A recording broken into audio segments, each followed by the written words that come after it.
Told Rob that we had to go to the hospital. And I kid you not, his response was, okay, I'm gonna go take a shower first. I told the nurse about my urge to push during my last birthing wave, and she asked me to get onto the bed. So I got on the bed and she checked me and told me that I was fully dilated. So on the next birthing wave, if I felt the urge to push, to go ahead and push. It was about 7 hours between the time that my water broke and the time that I gave birth.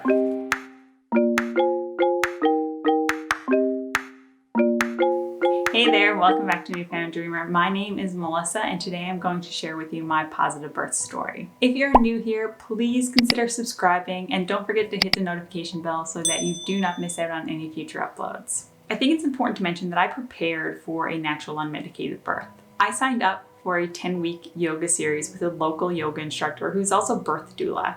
And over the 10 weeks, she taught on various topics that related to birth. She would begin each class with a birth topic, and then we move into our yoga flow and ended each class with a short yoga nidra. I believe that 10-week series had a significant impact on my mindset and my readiness for a natural unmedicated birth.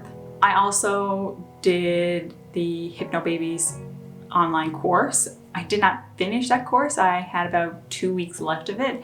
I ended up starting the course a little bit later than they recommend, and I went into labor 2 weeks early. I also forgot all about my Hypnobabies hypnosis tracks during my labor, but I think everything that I learned in my prenatal yoga and Hypnobabies helped me create a birthing experience that was better than I could have ever imagined. So I am going to start my birth story on the morning of July 6, 2021. I woke up at 5:30 a.m. just like I typically would on any other work day.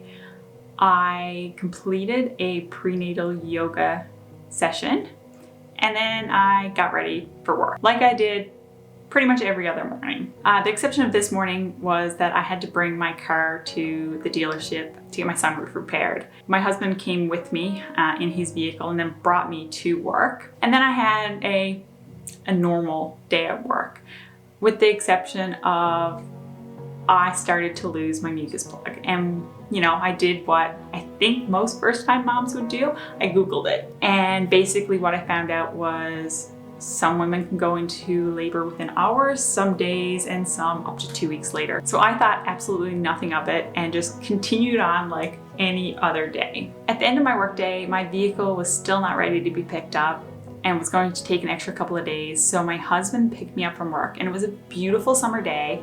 So he took me out for gelato. We went for a little walk in the park across from the ice cream parlor. While we were walking through the park, I told my husband that I was done stressing over the name of our baby. I had spent months compiling lists of names. We couldn't settle on a name. We just could not agree. I was tired of going over list after list after list of baby names online that essentially had the exact same names. And there was nothing else that was kind of popping out at me. So I told my husband that I was done stressing over the name of the baby, that I was releasing that stress, and that it was now his responsibility to name our child. And just making that confession to him, or telling him that it was now his responsibility, lifted a huge weight off of my shoulders. So we came home from the park, had supper, relaxed, and then went to bed at about 10 o'clock. Shortly after 11 p.m., I woke up needing to pee, which was not uncommon. I could not make it through the night without getting up to pee multiple times a night. But this time was different. As I was sitting down on the toilet, there was a huge gush of water, and I realized that I hadn't peed. My water broke. As a first-time mom, I didn't really know what to do. So I went to my husband and I told him what happened. And we thought the best course of action would be to call the case room and see what they said. So I called the case room and I was on the phone with the nurse. She told me to make my way to the hospital. And while I was on the phone with her, my contractions started. So I went back to our bedroom and I told Rob that we had to go to the hospital. And I kid you not, his response was, okay, I'm gonna go take a shower first. And he proceeded to get out of bed and go shower.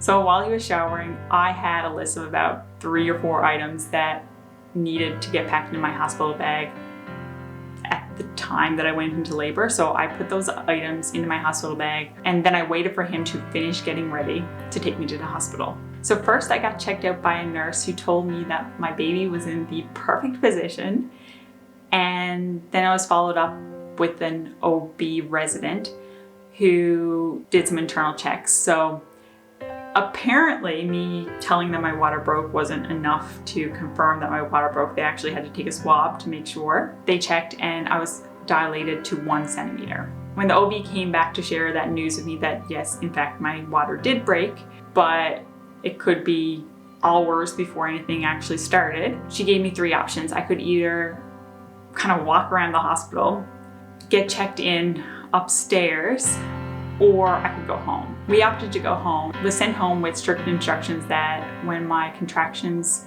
were 2 to 3 minutes apart and lasting for about a minute, that I had to come back to the hospital, or if that did not happen, I had to come back to the hospital within 24 hours of the time my water broke. So when we got home, I decided to run a bath and labor in the tub. I stayed in the tub for about 10 to 15 minutes, and to be honest, I wasn't overly enjoying laboring in the bathtub. So I got out of my PJs and decided to get into bed instead. I couldn't really get settled in bed, so I decided to labor on the exercise ball. Between contractions, I was bouncing on the ball, and during contractions, I would labor basically on hands and knees, but my hands and chest were resting on the exercise ball, and that was a great position for me. I felt very comfortable in that position during my contractions. And with each contraction, I was focusing on my breath. I wasn't so much focusing on the contraction, I was focusing on inhaling and exhaling through the contractions. So my contractions, or how I like to refer to them while I was pregnant and in labor, are birthing waves. So my birthing waves started to get closer together and a little bit more intense.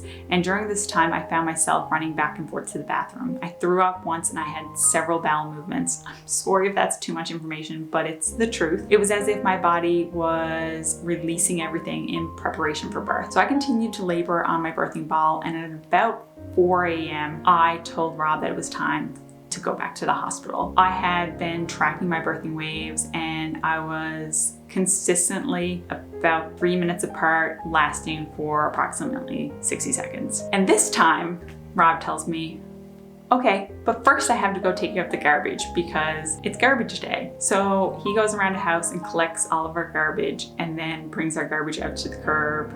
While I'm sitting there waiting for him, I just feel like this baby can come at any point in time. So he finishes doing what he needs to do and then comes back into the house to get me and brings me back to the hospital. And I just remember a beautiful moon, and it felt like the bumpiest ride of my life. And it was at 4 a.m. so there was absolutely no traffic, which was a nice perk about going back to the hospital that early in the morning. So we arrived back at the hospital, we parked the vehicle, and we walk into the hospital. And on our way to the case room, I had to stop several times and just breathe through my contractions. So we get up to the case room, and the nurse looks at me and says, "Are you staying or do you need to get checked out again?" And I just looked at her and I'm like, I'm staying. So we got settled into the birthing room, and I opted to change into my own hospital gown that I brought with me instead of wearing the one provided by the hospital. The one I had brought with me had buttons down the front, which provided for easy access for skin-to-skin contact after giving birth. I labored in various positions while in the birthing room. 2 of the positions that I found myself laboring in the most were child's pose on the bed and standing up against a bed with my arms and chest resting on the bed, similar to how they were resting on the birthing ball, with my belly hanging off the bed. And that was just a position that I found myself gravitating more towards. I know there are various different positions to labor in, but I listened to my body and did what my body felt was right. I did throw up one more time while at the hospital. When I came out of the bathroom, the nurse offered cold cloths to me, and I graciously accepted. I thought that sounded like the most amazing thing in the world at that time. So she brings in a tub of icy water and some cloth, and Rob just kept applying cold cloths on me. So he would apply a cold cloth to my forehead and lower back, and then a few minutes later he would switch them out. and it was incredible. It felt amazing. At one point in time, I did have a little bit of pain in my lower back. I just had Rob press on it and I felt the release, and it was incredibly helpful. So I think it's very important to listen to your body and maybe ask for what you need, which is exactly what I did. I continued to breathe through my birthing waves. I honestly didn't talk to anybody during my birthing waves. When I first got back to the hospital, they were trying to do blood work. While she was taking blood work in the middle of contraction, I just stopped talking to her, got into a position that felt comfortable, and focused on my breath. So with every birthing wave, I would go in kind of into the zone and focus on breathing. And I would remind myself that I got this, that my body is designed to give birth. All the information that I consumed during pregnancy told me that my body was designed to give birth. I basically refused to listen to any negative birth stories because I did not want that negativity impacting my perception of birth. But there was one birthing wave that had me questioning everything. All the other birthing waves I could easily breathe through, but this one was very intense. And I looked at Rob afterwards and I said, I'm really second guessing my decision not to get an epidural. And he just looked at me with a blank face and went back to applying cold clots. I decided to shake it off and went back to remind myself that I got this. My body is designed to give birth. A couple birthing waves later, I had the sudden urge to push. So I told Rob to call the nurse. So he pressed the call button and the nurse came in. I told the nurse about my urge to push during my last birthing wave, and she asked me to get onto the bed. So I got on the bed and she checked me and told me that I was fully dilated. So on the next birthing wave, if I felt the urge to push, to go ahead and push, which was exactly what I did. And as I was starting to push, she started to say a sentence, and then she kind of looked a little bit shocked and said, I see ahead. Don't push on your next contraction, and asked Rob to please hit the call button. She got Rob to hit the call button multiple times during this period. And honestly, I didn't really so much as push as to like breathe, focus on my breathing and breathing downwards to release the baby. So when my next contraction came, thankfully the OB resident had arrived at this time. So I just continued to focus on my breath, and I don't know if I actually truly like pushed like they would tell you to do in the hospital. I just continued to focus on my breath, and within 4 minutes, Zachary made his way into the world. His umbilical cord was a little bit short, so instead of being able to rest on my chest, he rested on my belly. When the cord stopped pulsating, they clamped the cord and Rob got to cut the cord. At that point in time, he was brought up to my chest and we tried to nurse him, but he had no interest in feeding. So we just, relaxed there while they were waiting for the placenta to deliver. So my birthing preference was that I delivered placenta on my own without any intervention or need for Pitocin, and that Pitocin only be administered if I was to hemorrhage, which I did not hemorrhage, but we reached about the hour mark and they don't typically let you retain the placenta for an extended period of time. So they gave me my options, and I decided at that point in time, I had given a natural unmedicated birth. Zachary was not impacted by any medications during the birthing process, so I was okay with getting a shot of Pitocin. And within a couple of minutes of getting that shot of Pitocin, the placenta was delivered. We continued to, kind of soak in our newborn baby. And the nurse looked at us and asked if he had a name. I looked at my husband and said, "What's his name?"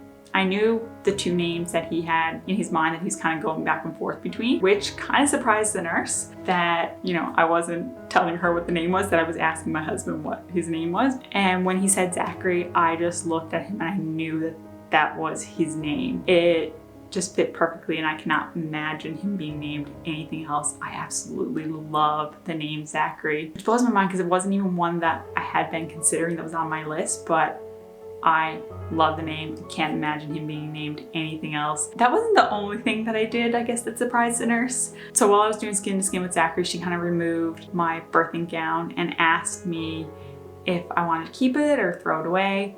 And I looked at her and in full seriousness said, "No, I'll bring that home and wash it. I'm gonna keep it for the next time I give birth." And she looked at me shocked. I don't think many women that just give birth talk about potentially giving birth again. I think most women are like, "No, I need time. And whereas I was like, oh yeah, I could do this again. That was easy. So I gave birth to Zachary at 6:22 a.m. and it was about 7 hours between the time that my water broke and the time that I gave birth. So normally I would be getting ready for work at this point in time. So the other thing that I did that kind of surprised the nurse was repeatedly telling Rob that I needed to get my phone so that I could text my boss to tell him that I wouldn't make it into work today, because I had planned on working at least another week. So I just needed to let someone know that I wasn't gonna actually show up to work. And the nurse told me afterwards, she's like, I think you are the first person to be concerned about calling in and telling your boss you couldn't come into work after just having a baby. I was actually really alert and didn't feel any exhaustion, which I only had an hour sleep. I had gotten up at 5:30 the morning before, so in the last 25 hours, I was up for about 24 of them. So that being said, like, I felt awake and energized and alert and excited to be here snuggling my newborn baby boy. And I could not imagine a better birthing experience.